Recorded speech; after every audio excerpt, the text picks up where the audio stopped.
Welcome to Chillin' 101. We hope this video helps. In this video, I will explain how to make a roux mac and cheese. Creating a perfect roux is the secret to a creamy, lump-free sauce. We'll start by melting butter in a saucepan, then whisking in flour to form a paste. This initial step is crucial for building a rich flavor foundation. Keep the heat consistent and stir continuously to prevent burning. This simple technique elevates your mac and cheese to a new level of deliciousness.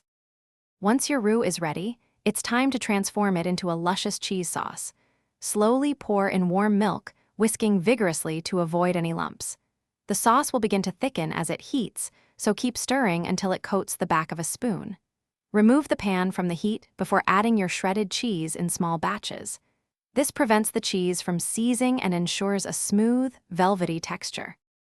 For the ultimate mac and cheese, selecting the right cheeses is key. A combination of sharp cheddar and Gruyere offers a fantastic balance of tang and nuttiness.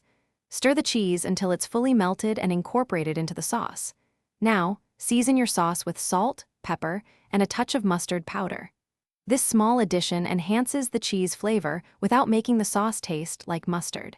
Taste and adjust seasonings as needed for your perfect profile. Finally, it's time to bring everything together. Add your perfectly cooked pasta directly into the warm cheese sauce. Gently fold the pasta until every piece is generously coated in that creamy goodness. Serve immediately for the best experience, perhaps with a sprinkle of fresh chives. Remember to check the description for a link to the Owala water bottle and other great deals. Enjoy your incredibly delicious, homemade mac and cheese. Thanks for watching. Consider subscribing if we helped you.